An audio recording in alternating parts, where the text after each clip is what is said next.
The first thing my ex-husband's mother said when I opened the door was, "You owe us $120,000.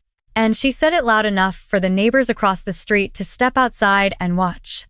While her husband stood beside her holding a folder like it was already decided, like I was already guilty. And then their lawyer pulled out a printed demand letter claiming I had wasted 6 years of their son's life. As if I was a failed investment they could return for cash. And what hurt the most wasn't the number. It was the way Daniel stood behind them, silent, not even looking at me, like I had never mattered at all, like everything I gave him could be reduced to a bill they expected me to pay. If this story speaks to your heart, take a moment to like and subscribe, but only if it truly resonates with you, and leave a comment telling me where you're watching from and what time it is there, because I want to know who is here with me right now. My name is Emily Carter. I'm 32 years old, and 3 weeks ago, on the day my divorce was finalized, my ex-husband's family tried to put a price tag on my life, and this was the moment everything in my family finally broke for good. But to understand why they thought they could do that, you need to go back to where it all started, before the divorce, before the betrayal, back to a kitchen table in a quiet suburb outside Denver, where I first realized I wasn't a wife in that family. I was a resource. The Carter house always looked perfect from the outside, white siding, trimmed lawn, 2-car garage, the kind of place that tells the world everything is under control, but inside, there was a system, and I didn't see it at first. Not when Daniel proposed, not when his mother hugged me and said, "We've been waiting for someone like you," not even when I paid for most of our wedding because his job was in transition, and I told myself that was normal. That supporting your partner was what love looked like. The first crack came quietly, a dinner about 6 months into our marriage, when his father joked that I was good for business because I handled our finances better than Daniel ever could, and everyone laughed, including Daniel. And I smiled too because I didn't understand yet what they were really saying, that my value to them wasn't who I was, it was what I provided. Over time, the pattern became clearer. I paid the rent when Daniel lost his job for the second time. I covered his car payments. I even transferred money into his account when he said he needed to figure things out, and every time I hesitated, his mother would remind me, "A good wife invests in her husband's future," and I believed her. Or at least I tried to, because it was easier than admitting I was the only one carrying the weight. What I didn't know, what none of them thought I would ever find out, was that, while I was building a life for us, Daniel was building something else entirely, something that would make that demand letter at my door look small. And the worst part was, I wasn't the only one who knew it, they all did. And they chose to let me keep paying anyway. Daniel used to say his family was just traditional, and at first I thought that meant Sunday dinners and polite conversations, but what it really meant was that everything revolved around him. And everyone else existed to support that, especially me. The first time I went to his parents' house after we got married, his mother handed me an apron before I even sat down and said, "You will get used to helping in this family." Like it was not a suggestion. And Daniel just smiled and kissed her on the cheek like it was normal, like I was already part of the system they had built long before I showed up. At dinner, his father talked about Daniel like he was some kind of future success story, even though he had just lost another job, and when I mentioned that I had been promoted at work, there was a short silence before his mother said, "That is nice, Emily, but your real job is making sure Daniel succeeds." And everyone nodded like that made perfect sense. I remember the way the table looked that night, the polished wood, the matching plates, the way everything felt staged, and I sat there realizing I had somehow stepped into a role I had never agreed to. It did not happen all at once. It was small things that added up, like how every holiday became my responsibility. I cooked Thanksgiving dinner for 12 people while Daniel watched football in the living room.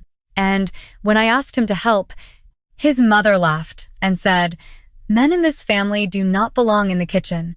And I told myself it was just how they were, that it was not worth arguing over something small. Then there was the money, always the money. Daniel would come to me late at night and say he was just short that month, just needed a little help, and I would transfer a few $100s without thinking. Because that is what partners do. until a few hundred turned into a few thousand, and suddenly I was covering our rent, our groceries, his car insurance, and even a credit card I did not know existed.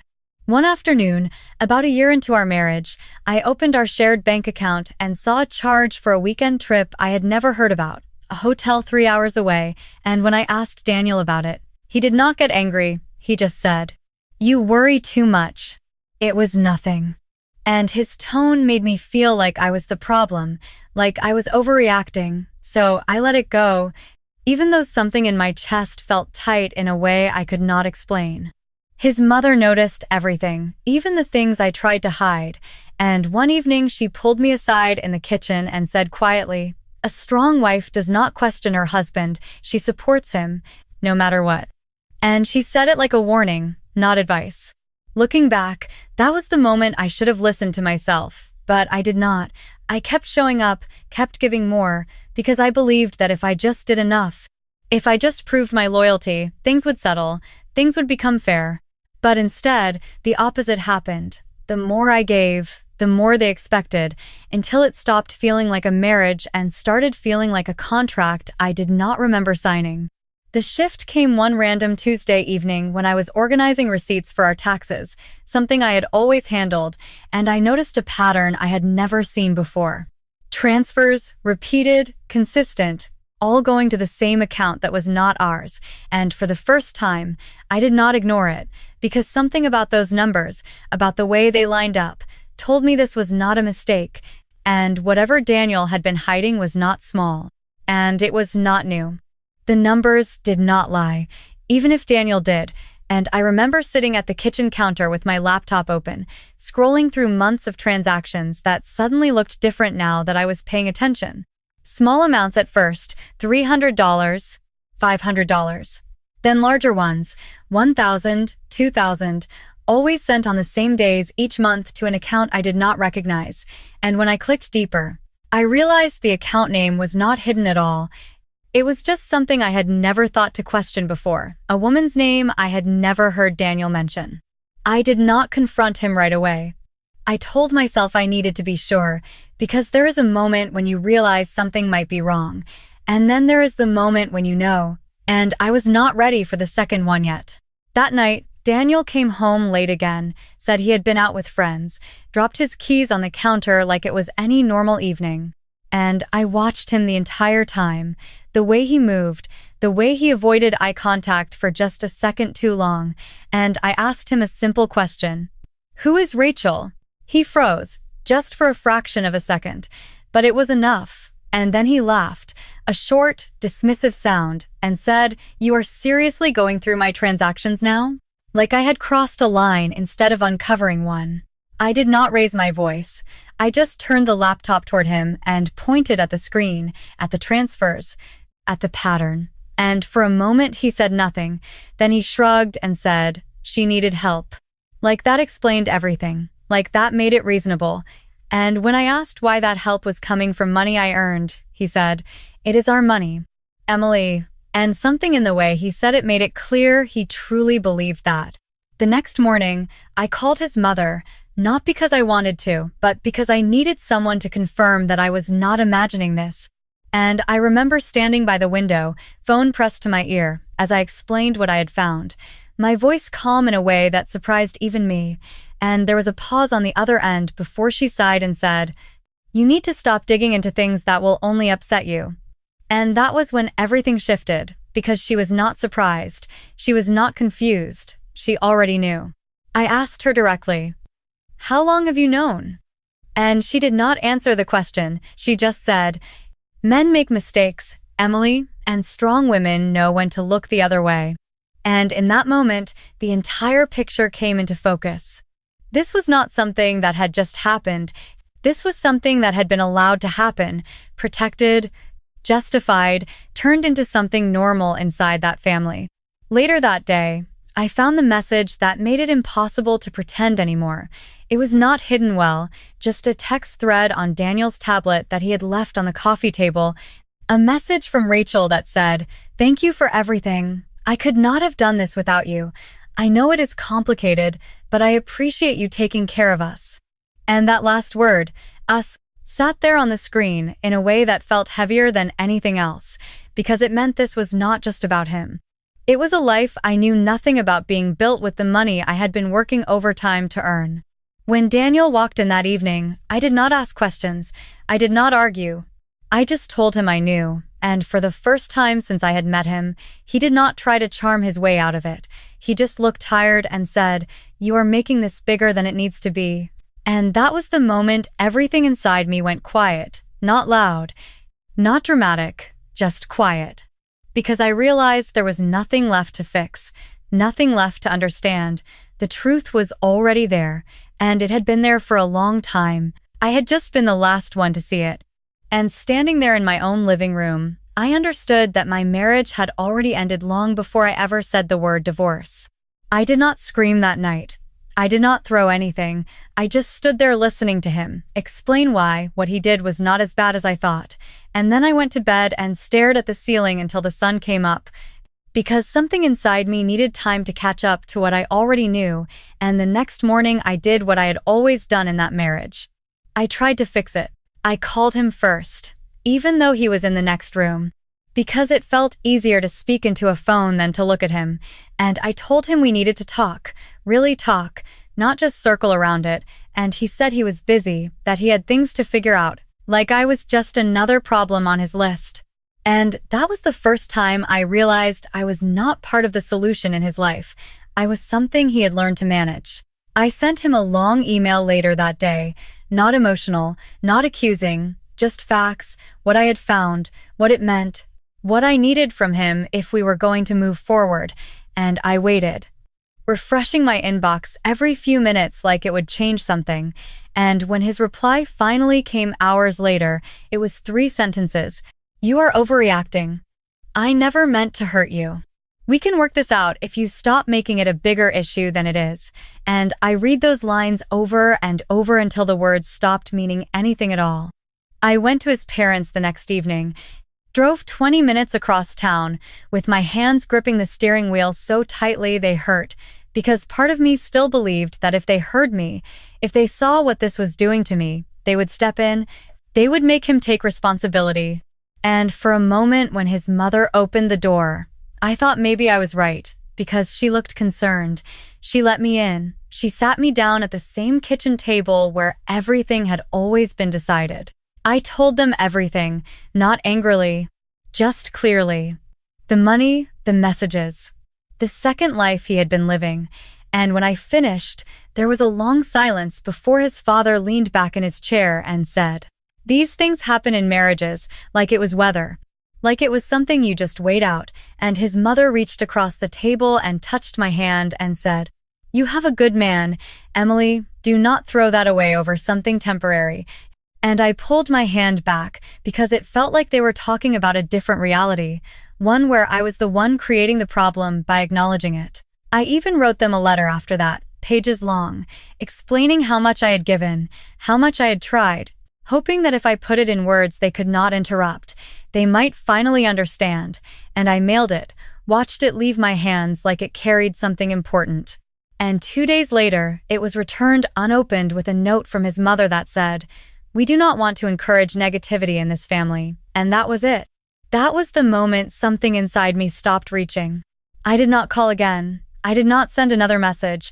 I did not try to explain myself one more time, because I realized I had been asking people who benefited from the truth to see it, and they had no reason to. That night, I sat alone in the living room, the same space where I had built what I thought was a life, and for the first time, I did not think about how to fix it. I thought about how to leave. And the quiet that followed was not empty, it was clear, because I understood that the only thing I could change now was what I was willing to accept, and I was done accepting it. Leaving did not feel dramatic. It felt administrative, like closing accounts that should have never been opened in the first place. I packed my things into 2 suitcases, canceled every automatic payment tied to Daniel's life, and moved into a small 1-bedroom apartment on the other side of the city where no one knew my name, and for the first few weeks, everything was quiet in a way that felt unfamiliar, like I was waiting for someone to tell me what to do next, but no one did.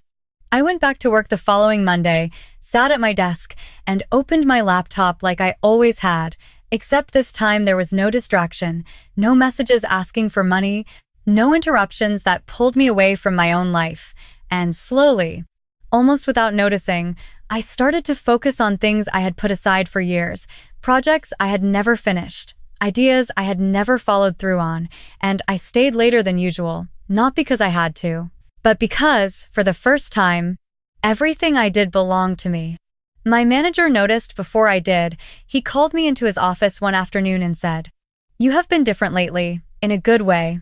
And I did not know how to explain that the difference was simply that I was no longer carrying someone else's weight. So I just nodded and said thank you.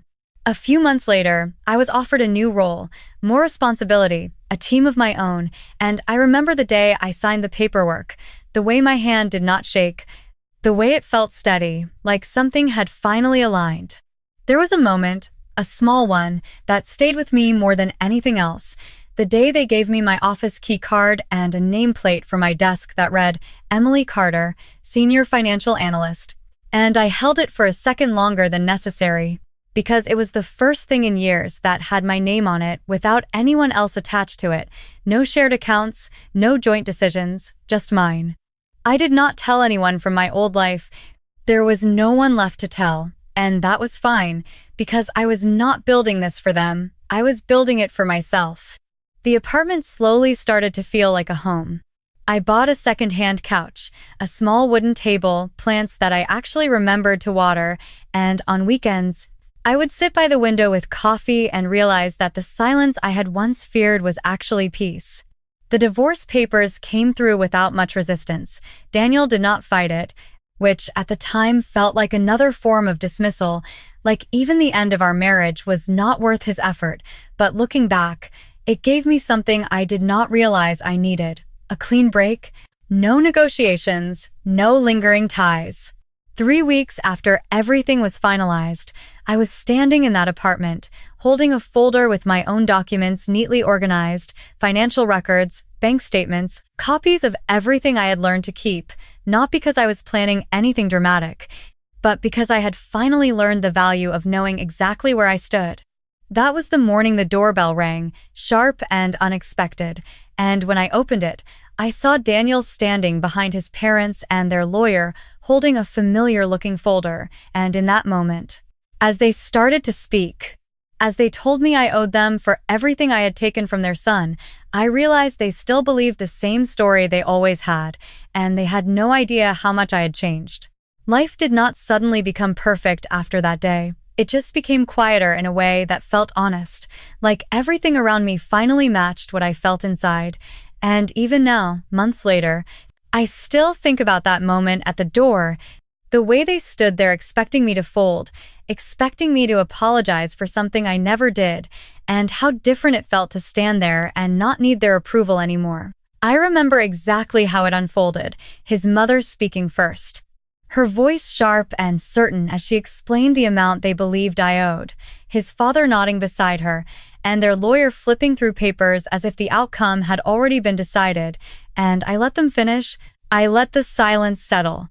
And then I walked back inside, not to escape, but to return with the only thing that mattered, the truth I had spent months quietly putting together.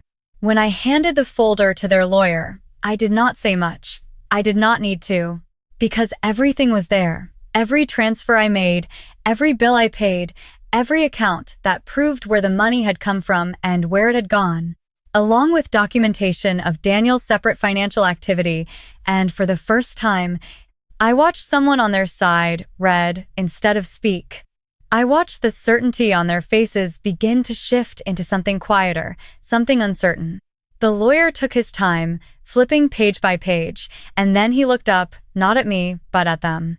And that was the moment I understood this was over before it had even begun, because truth does not need volume, it just needs to be seen. His mother tried to say something, tried to reshape the narrative into something that still made sense to her, but it did not hold the same weight anymore, and his father's voice, when he finally spoke, was softer than I had ever heard it, not apologetic, but no longer certain. Daniel never said anything, he just stood there, looking at the ground like he was finally seeing the situation without the story they had built around him, and for a second, I almost felt something close to sadness, not for what I lost, but for how long I had stayed in a place where this kind of silence was normal. I did not argue. I did not demand anything in return. I just said, "I am not responsible for the life you chose to build around me." And that was enough, because it was the first time I had ever said something that belonged entirely to me. They left not long after that, not dramatically, not all at once, just one step back, then another, like people realizing they had walked into the wrong place. And when the door finally closed, the apartment felt still again. But this time it did not feel empty. It felt complete. I stood there for a moment, then I walked to the small table by the window where I kept my things, and I placed that folder next to my work badge, the one with my name on it, and I realized how different those two objects were. One represented everything I had given away without question, and the other represented everything I had rebuilt with intention. If there is one thing I have learned from all of this, it is that love should never require you to disappear in order to prove it exists, and that your boundaries are not something you owe explanations for. They are something you owe yourself. If you are listening to this and you feel like you have been carrying more than your share, like you have been trying to earn a place that should have been given freely, I want you to know that you are allowed to step back, you are allowed to question, and you are allowed to choose yourself without guilt, because the people who truly value you will never need you to prove your worth by losing it. Thank you for staying with me through this story, for hearing it, for understanding it in your own way, because sometimes the hardest part of healing is realizing you are not alone in what you went through. My name is Emily Carter. I am 32 years old, and the lesson I want to leave with you is this. You do not owe anyone your life just because they expected to benefit from it. And if this story stayed with you, there are more stories like this waiting, stories about finding your voice, about rebuilding quietly, about walking away without losing yourself, and maybe the next one will feel a little closer to home, or maybe it will help you see something you have been trying not to. Either way, you are not alone in this, and you never were.